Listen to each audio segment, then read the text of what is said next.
খুবই নিম্নমানের উপস্থাপক, যিনি প্রায়শই বাংলাদেশ বিরোধী চটুল মন্তব্য করে নিজেকে জাহির করার চেষ্টা করছেন, ময়ূক নামেও সেই উপস্থাপকের বিভিন্ন বাচনভঙ্গি এবং অঙ্গভঙ্গিরও আমরা তীব্র নিন্দা জ্ঞাপন করছি।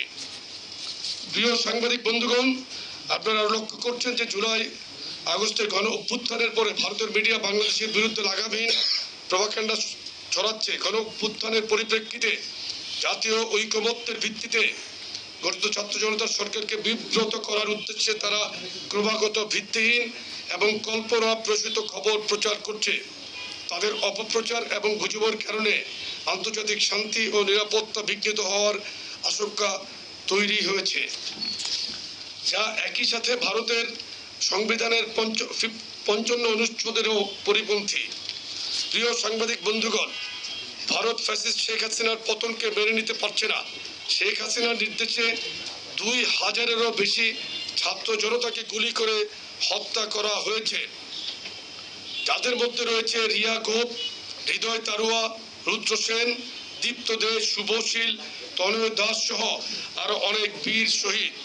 ভারত গণহত্যাকারী শেখ হাসিনাকে আশ্রয় দিয়েছে। গণহত্যার দায়ে অভিযুক্ত আরো অনেক ব্যক্তি ভারতে আশ্রয় নিয়েছে। ভারত এখন বাংলাদেশি ক্রিমিনালদের আশ্রয় কেন্দ্র এবং অভয়ারণ্যে পরিণত হয়েছে।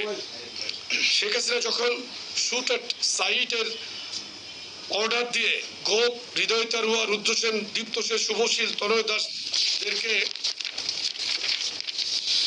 হত্যা করেছে, ভারত তখন কোনো প্রতিবাদ বা উদ্বেগ জানায়নি। কিন্তু শেখ হাসিনার পতনের পর ভারত কাল্পনিক এবং ভিত্তিহীন সংখ্যালঘু নির্যাতন এর প্রপাগান্ডা ছড়িয়ে বাংলাদেশের জনগণের বিরুদ্ধে স্পষ্টতই অবস্থান নিয়েছে। শেখ হাসিনাকে ভারতের মাটি ব্যবহার করে বাংলাদেশের ছাত্র জনতার সরকারকে বিব্রত করার সুযোগ দিয়েছে। বহিষ্কৃত ইসকন নেতা বাংলাদেশের নাগরিক চিন্ময় দাসের গ্রেফতার তদন্ত এবং বিচার সম্পন্ন বাংলাদেশের অভ্যন্তরীণ বিষয়, কিন্তু ভারতের বিভিন্ন পর্যায় থেকে বাংলাদেশের অভ্যন্তরীণ বিষয়ে অযাচিত মন্তব্য করে বিশৃঙ্খল পরিবেশ সৃষ্টি করছে।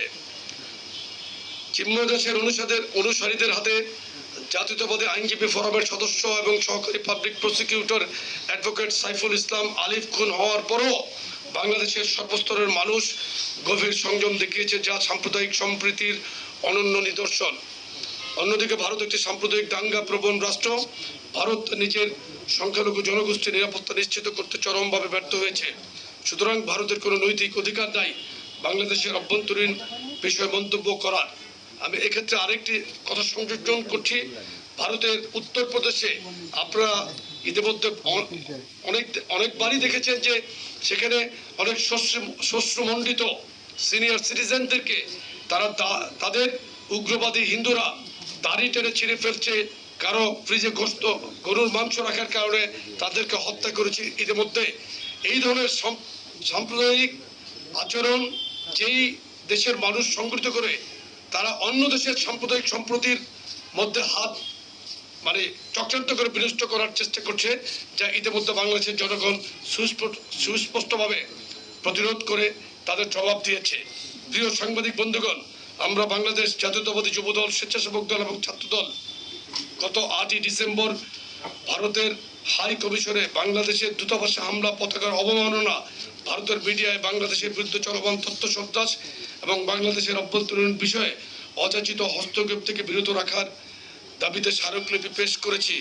আমরা একই দাবিতে আমাদের পরবর্তী কর্মসূচি ঘোষণা করছি।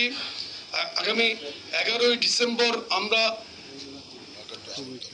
ঢাকা টু আখাউড়া সীমান্ত, আগরতলা সীমান্তের পার্শ্ববর্তী আখাউড়া সীমান্ত এলাকায় আমরা সীমান্ত এলাকা পর্যন্ত এই 3 অঙ্গ সংগঠনের ভারতীয় মিথ্যা তথ্য সন্ত্রাসের প্রতিবাদ, ভারতীয় আগ্রাসনের বিরুদ্ধে আমরা জনগণকে ঐক্যবদ্ধ করে আমরা ঢাকা থেকে আগরতলার অভিমুখে আখাউড়া পর্যন্ত আমরা লং মার্চের ঘোষণা দিচ্ছি, যেটা 11ই ডিসেম্বর আমরা পল্টন সকাল 8টায় পল্টন থেকে জমায়েত হয়ে আমরা এখান থেকে আমাদের লং মার্চ, শান্তিপূর্ণ লং মার্চ আমরা ইনশাল্লাহ আগরতলা অভিমুখে রাখাউদা সীমান্ত পর্যন্ত আমরা যাব।